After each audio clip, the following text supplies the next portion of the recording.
ബോധിധർമ്മൻ്റെ ജീവിതത്തിലെ നിങ്ങളറിയാത്ത ഏറ്റവും വലിയൊരു നിഗൂഢമായ കാര്യം ഞാൻ ഈ വീഡിയോയിൽ നിങ്ങൾക്ക് പറഞ്ഞുതരാം.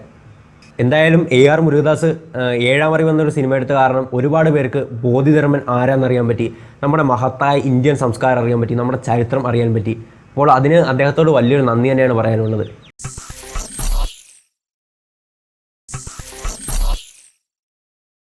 നമസ്കാരം, സൈടെക് മലയാളത്തിലേക്ക് എല്ലാവർക്കും സ്വാഗതം.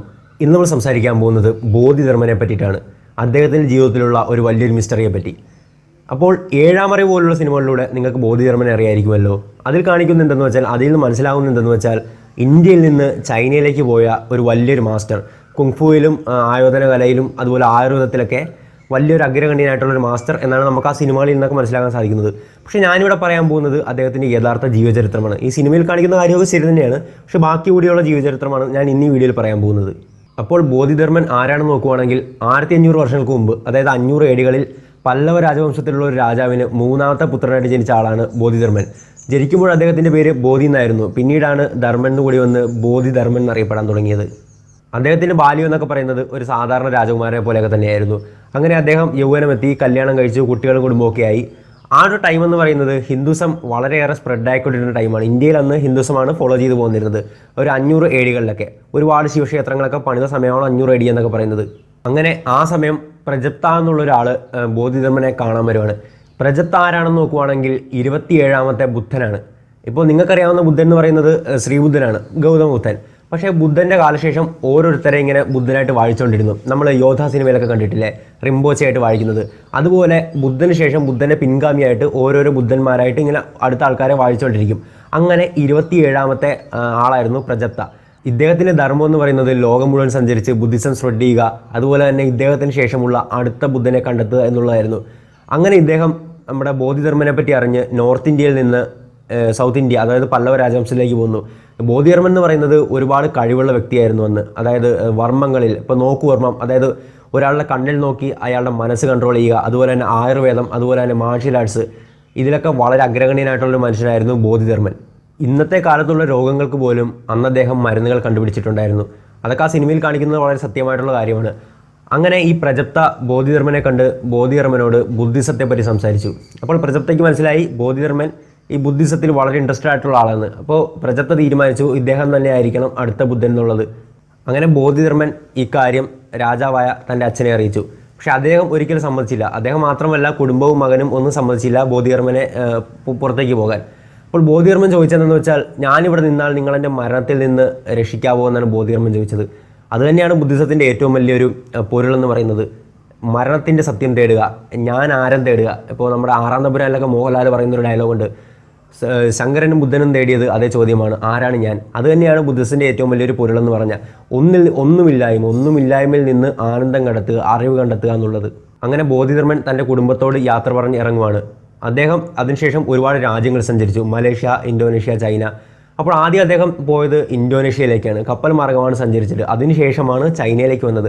പലരും കരുതുന്നത് അദ്ദേഹം നോർത്ത് ഇന്ത്യയിലേക്ക് പോയി അതിനുശേഷമാണ് ചൈനയിലേക്ക് പോയി എന്നാണ്. പക്ഷേ അങ്ങനെയല്ല, ഇന്തോനേഷ്യയിൽ ചെന്നിട്ട് അവിടെ നിന്ന് നേരെ ചൈനയിലേക്ക് പോവുകയായിരുന്നു.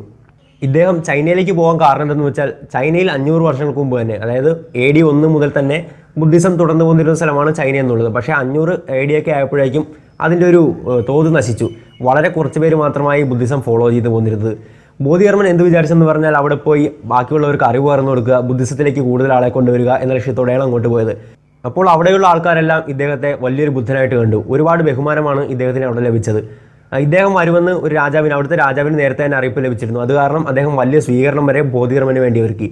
അങ്ങനെ അദ്ദേഹം അവിടെ കുറച്ച് നാൾ താമസിച്ചു. അപ്പോൾ രാജാവ് ചോദിച്ചു, ഒരു ദിവസം രാജാവ് ചോദിക്കുകയാണ് ബോധിധർമ്മനോട്, ഞാനിവിടെ ഒരുപാട് അമ്പലങ്ങൾ പണിതു, ഒരുപാട് പാവപ്പെട്ടവരെ സഹായിച്ചു, ഒരുപാട് പേർക്ക് ഭക്ഷണം കൊടുത്തു, ഞാൻ നേരെ സ്വർഗത്തിലേക്ക് പോകത്തില്ല എന്ന്. ബോധിധർമ്മൻ എടുത്തടിച്ചപടി മറുപടി കൊടുത്തതെന്ന് വെച്ചാൽ, ഒരിക്കലും ഇല്ലാത്ത അങ്ങനെ നരകത്തിലേക്ക് പോകുന്നത് തന്നെയായിരുന്നു. അത് രാജാവിന് വളരെ ഷോക്കായിട്ടുള്ളൊരു മറുപടി തന്നെയായിരുന്നു അത്. അതിൻ്റെ ഒരു കാരണം ബോധിധർമ്മൻ പറഞ്ഞതെന്ന് വെച്ചാൽ, നമ്മളൊരു കർമ്മം ചെയ്യുമ്പോൾ അത് പ്രതിഫലം ആഗ്രഹിച്ചാണ് ചെയ്യുന്നതെങ്കിൽ അതിനൊരു വാല്യൂ ഇല്ല. അപ്പോൾ മറിച്ച് നമ്മൾ അതിൻ്റെ പ്രതിഫലം ആഗ്രഹിക്കാതെയാണ് ചെയ്യുന്നതെങ്കിൽ നമ്മുടെ പ്രതിഫലം എല്ലാം തനിയെ നമ്മളെ തേടി വരും എന്ന് തന്നെയാണ്. ഇത് തന്നെയായിരുന്നു ഭഗവത്ഗീത മുന്നോട്ട് വയ്ക്കുന്ന ആശയം. നമ്മുടെ മഹത്തായ ഇന്ത്യൻ സംസ്കാരമായ മഹാഭാരതവും ഭഗവത്ഗീതയൊക്കെ മുമ്പോട്ട് വച്ചിരുന്ന ആശയവും ഇത് തന്നെയായിരുന്നു. അങ്ങനെ അദ്ദേഹം ചൈനയിൽ താമസിച്ച് ഒരുപാട് പേർക്ക് ബുദ്ധിസം പഠിപ്പിച്ചു കൊടുക്കാൻ തുടങ്ങി. അദ്ദേഹത്തിന് ഒരുപാട് പേരായിരുന്നു അവിടെ ഉണ്ടായിരുന്നത്. എല്ലാവരും അദ്ദേഹത്തെ ദൈവമായിട്ട് കാണാൻ തുടങ്ങി. ഇതിനൊപ്പം തന്നെ ഈ കാലഘട്ടങ്ങളിൽ അദ്ദേഹം ഒരുപാട് ആയുർവേദ മരുന്നുകൾ കണ്ടെത്തി, ഒരുപാട് രോഗങ്ങൾക്കുള്ളത്, ഇന്നത്തെ രോഗങ്ങൾക്കുള്ളത് പോലും അദ്ദേഹം അന്നേ കണ്ടെത്തി. അപ്പോൾ ഒന്ന് ഓർത്തു നോക്കുക അന്നത്തെ നമ്മുടെ ഇന്ത്യക്കാരുടെ കഴിവെന്ന് പറയുന്നത്. ഒരുപാട് ആയോധന കലകളിലും ഇദ്ദേഹം അഗ്രഗണ്യനായിരുന്നു.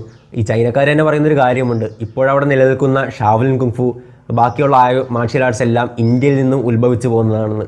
എല്ലാം ഇന്ത്യയിൽ നിന്ന് തന്നെയാണ് പോകുന്നത്. അതായത് നമ്മുടെ ആയുർവേദവും ബാക്കിയുള്ള എല്ലാം നമ്മുടെ സംസ്കാരവും എല്ലാം ഇന്ത്യയിൽ നിന്ന് തന്നെയാണ് വേറെ ലോകത്തിൻ്റെ പല പല രാജ്യങ്ങളിലേക്കും പോകുന്നത്. ചൈന എന്നൊക്കെ അന്ന് അറിയപ്പെട്ടിരുന്നത് ആയുർവേദത്തിനായിരുന്നു, മെഡിക്കൽ ചൈന എന്ന് തന്നെയായിരുന്നു അന്ന് അറിയപ്പെട്ടിരുന്നത്. അതെല്ലാം ഇവിടുന്ന് നമ്മുടെ ഇന്ത്യക്കാർ, ബോധിധർമ്മനെ പോലുള്ള ഇന്ത്യക്കാർ പോയി പഠിപ്പിച്ചു കൊടുത്തതാണ് ചൈനയിലുള്ളവർക്ക്. അദ്ദേഹത്തിൻ്റെ വേറൊരു അമാനുഷിക കഴിവെന്ന് പറയുന്നത് നോക്കുവർമ്മമായിരുന്നു. അതായത് ഒരാളുടെ കണ്ണിൽ നോക്കി അയാളുടെ മനസ്സ് നിയന്ത്രിക്കുക എന്നുള്ളതായിരുന്നു. അത് നമുക്ക് 7-ാം അറിവ് സിനിമയിലും കാണാൻ സാധിക്കും. അപ്പോൾ ഈ കാരണങ്ങളൊക്കെ കൊണ്ട് തന്നെ ബോധിധർമ്മൻ അവിടെ വലിയൊരു ദൈവത്തെ പോലെ തന്നെയാണ് എല്ലാവരും കണ്ടിരുന്നത്. പക്ഷേ സ്വഭാവത്തിൽ ഇദ്ദേഹം ഒരു ദേഷ്യക്കാരനായിരുന്നു. അതായത് ഒരു കഥയുണ്ട്, ഒരു ദിവസം ഇദ്ദേഹം തപസ്സിരിക്കാൻ പോയി. 9 വർഷത്തെ കഠിന തപസ്സായിരുന്നു. പക്ഷേ ഉറക്കം വരുന്ന കാരണം അദ്ദേഹത്തിന് ആ തപസ് പൂർത്തിയാക്കാൻ സാധിച്ചില്ല. ഇദ്ദേഹം എന്ത് ചെയ്തെന്ന് പറഞ്ഞാൽ തൻ്റെ കൺപോളകൾ മുറിച്ചു മാറ്റിയാണ് ഉണ്ടായത്. അപ്പോൾ അതൊന്ന് ഓർത്ത് നോക്കുക, അത്രയും ഡെഡിക്കേറ്റഡ് ആയിട്ടുള്ള ഒരു മനുഷ്യൻ കൂടിയായിരുന്നു ബോധിധർമ്മൻ എന്ന് പറയുന്നത്. അപ്പോൾ അങ്ങനെ ഒരു ദിവസം ബോധിധർമ്മൻ രാജാവിനോട് പറഞ്ഞു, ഞാൻ ഈ ദേശത്തു നിന്ന് പോകുകയാണ്, ഞാൻ എൻ്റെ നാട്ടിൽ പോയിട്ട് കുറേ നാളായി, എനിക്ക് വേറെ നാടുകളിൽ പോകാനുണ്ട്, ബുദ്ധിസം സ്പ്രെഡ് ചെയ്യാനുണ്ടെന്ന്. അതുതന്നെയായിരുന്നു ബുദ്ധൻ്റെ ധർമ്മം എന്ന് പറയുന്നത്. പക്ഷേ ചൈനയിലുള്ള രാജാവും അവിടുത്തെ ജനങ്ങളും ഇത് സമ്മതിച്ചില്ല. അവരുടെ ദൈവമായിട്ട് കണ്ടിരുന്ന ഒരാൾ അവിടെ നാട് വിട്ട് പോകുക എന്ന് പറയുമ്പോൾ അവർക്ക് ഒരുപാട് വിഷമമായി. അപ്പോൾ ഇവർ ചെയ്തെന്തെന്ന് പറഞ്ഞാൽ ബോധിധർമ്മൻ കഴിക്കുന്ന ഭക്ഷണത്തിൽ വിഷം കലർത്തുമായിരുന്നു. അപ്പോൾ ബോധിധർമ്മൻ അത് അറിഞ്ഞുകൊണ്ട് തന്നെ കഴിച്ചു എന്നാണ് അവിടുത്തെ രേഖകൾ പറയുന്നത്. അദ്ദേഹം കഴിച്ച ശേഷം അദ്ദേഹം വലിയൊരു ഉറക്കത്തിലേക്ക് പോയി, അവിടെ സമാധിയാകുകയാണ് ചെയ്തത്. അപ്പോൾ ഈ ചൈനക്കാർ വിചാരിച്ചെന്തെന്ന് പറഞ്ഞാൽ അദ്ദേഹം ദൈവം തങ്ങളുടെ തന്നെ മണ്ണിലുണ്ടെങ്കിൽ ഇവിടെ എന്നും ഐശ്വര്യം വരും, ആ മണ്ണെപ്പോഴും നീങ്ങിക്കൊണ്ടിരിക്കും, ഇവിടെ എന്നും ഐശ്വര്യം ഉണ്ടാകും, ഇവിടെ എപ്പോഴും നല്ല കാലമായിരിക്കും എന്ന് തന്നെയാണ് ചൈനക്കാർ വിചാരിച്ചിരുന്നത്. അങ്ങനെ ഇദ്ദേഹത്തിൻ്റെ മൃതശരീരം ഒരു ഗുഹയിൽ അടക്കുകയാണ് ചെയ്തത്. ഞാൻ ആദ്യമേ പറഞ്ഞായിരുന്നു ഇദ്ദേഹത്തിൻ്റെ ജീവിതത്തിൽ ഒരു നിഗൂഢതയുണ്ടെന്ന്. അതെന്താണെന്ന് വെച്ചാൽ ഇദ്ദേഹം മരിച്ച് 3 വർഷങ്ങൾക്ക് ശേഷം ഇദ്ദേഹത്തെ മറ്റൊരാൾ ഹിമാലയത്തിൽ വെച്ച് കാണുവാണ്. അദ്ദേഹം ആരാന്ന് നോക്കുവാണെങ്കിൽ ചൈനയിലുള്ള മറ്റൊരു രാജാവിൻ്റെ ഒരു ദൂതനായിരുന്നു. അപ്പോൾ ഈ ദൂതൻ അദ്ദേഹത്തെ കണ്ടപ്പോൾ ചോദിച്ചു, താങ്കൾ എന്താണ് ചൈനയിൽ നിന്ന് വിട്ടുപോകുന്നത്? ഇദ്ദേഹത്തിന് അറിയത്തില്ല ബോധിധർമ്മൻ 3 വർഷം മുമ്പ് മരിച്ചു പോയ ഒരാളാണെന്ന്. അപ്പോൾ അദ്ദേഹം ചോദിച്ചു, താങ്കൾ എന്താണ് ചൈനയിൽ നിന്ന് പോകുന്നതെന്നൊക്കെ പറഞ്ഞു. അപ്പോൾ ബോധിധർമ്മൻ അതിൻ്റെ കാര്യങ്ങളൊക്കെ പറഞ്ഞു, ഞാൻ ബുദ്ധനാണ്, എനിക്ക് വേറെ രാജ്യങ്ങൾ സഞ്ചരിക്കേണ്ട കാര്യമുണ്ടെന്ന്. അപ്പോൾ ഈ ദൂതൻ ശ്രദ്ധിച്ച വേറൊരു കാര്യം എന്തെന്ന് പറഞ്ഞാൽ ബോധിധർമ്മൻ ഒരു ചെരുപ്പ് മാത്രമേ ഇട്ടിട്ടുണ്ടായിരുന്നുള്ളൂ. അപ്പോൾ അതിൻ്റെ കാര്യം അദ്ദേഹം തിരക്കി. അപ്പോൾ ബോധിധർമ്മൻ പറഞ്ഞതെന്ന് വെച്ചാൽ താങ്കളുടെ രാജാവിനോട് പോയി ചോദിക്കൂ എന്നായിരുന്നു ബോധിധർമ്മൻ പറഞ്ഞത്. അപ്പോൾ ഈ ദൂതൻ നേരെ ചൈനയിലേക്ക് തിരിച്ചെത്തിയപ്പോഴേക്കും രാജാവിനോട് ചോദിച്ചു, അതായത് ബോധിധർമ്മൻ എന്താണ് ഒരു ചെരുപ്പ് ഇട്ട് പോയതെന്ന്. അപ്പോൾ രാജാവ് ചോദിച്ചു, നിനക്കെന്താ ഭ്രാന്തുണ്ട്? ബോധിധർമ്മൻ എന്ന് പറയുന്നത് 3 വർഷം മുമ്പ് മരിച്ചുപോയ ഒരാളാണ്, ഞങ്ങളിവിടെ ഗുഹയിൽ അദ്ദേഹത്തെ അടക്കം ചെയ്തതാണ്. അപ്പോഴാണ് അവരെന്തോ ഒരു നിഗൂഢതയുള്ളതായിട്ട് മനസ്സിലാക്കിയത്. അപ്പോൾ അവരെന്ത് ചെയ്തെന്ന് വെച്ചാൽ ഈ ഒരു കല്ലറ, ബോധിധർമ്മൻ്റെ ശവക്കല്ലറ തുറന്നു നോക്കി.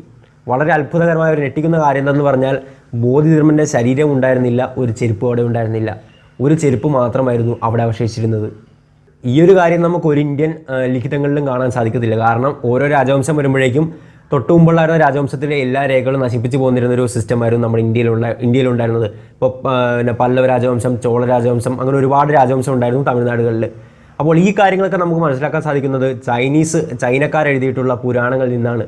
അപ്പോൾ നമ്മുടെ അവസ്ഥ നോക്കുക, നമ്മുടെ കാര്യം അറിയണമെങ്കിൽ നമ്മൾ ചൈനയിലെ പുരാണം തേടേണ്ട അവസ്ഥയാണ്. അപ്പോൾ ബോധിധർമ്മൻ എന്ന് പറയുന്നത് തീർച്ചയായിട്ടും ഒരു മഹാനായ മനുഷ്യൻ തന്നെയായിരുന്നു. നമുക്ക് തീർച്ചയായിട്ടും അഭിമാനിക്കാം, ഇദ്ദേഹത്തെ പോലുള്ളൊരു വലിയൊരു ബുദ്ധൻ നമ്മുടെ നാട്ടിലും നമ്മുടെ ഇന്ത്യയിലും പ്രത്യേകിച്ച് സൗത്ത് ഇന്ത്യയിലും ജീവിച്ചിരുന്നു എന്നോർത്ത്. നമ്മുടെ ഇന്ത്യൻ സംസ്കാരമൊക്കെ മറ്റു രാജ്യങ്ങൾ അറിഞ്ഞത്, ഒരുപാട് വർഷങ്ങൾക്ക് മുമ്പ് തന്നെ മറ്റു രാജ്യങ്ങൾ അറിഞ്ഞത് ഇദ്ദേഹത്തെ പോലുള്ള മുനിവരന്മാരിലൂടെയാണ്. എന്തായാലും AR മുരുകദാസ് 7-ാം അറിവ് എന്നൊരു സിനിമ എടുത്ത കാരണം ഒരുപാട് പേർക്ക് ബോധിധർമ്മൻ ആരാന്നറിയാൻ പറ്റി, നമ്മുടെ മഹത്തായ ഇന്ത്യൻ സംസ്കാരം അറിയാൻ പറ്റി, നമ്മുടെ ചരിത്രം അറിയാൻ പറ്റി. അപ്പോൾ അതിന് അദ്ദേഹത്തോട് വലിയൊരു നന്ദി തന്നെയാണ് പറയാനുള്ളത്. അപ്പോൾ മറ്റൊരു വീഡിയോയിൽ മറ്റൊരു നല്ല വിഷയമായിട്ട് നമുക്ക് വീണ്ടും കാണാം. It's me Ashwin Menon, signing out.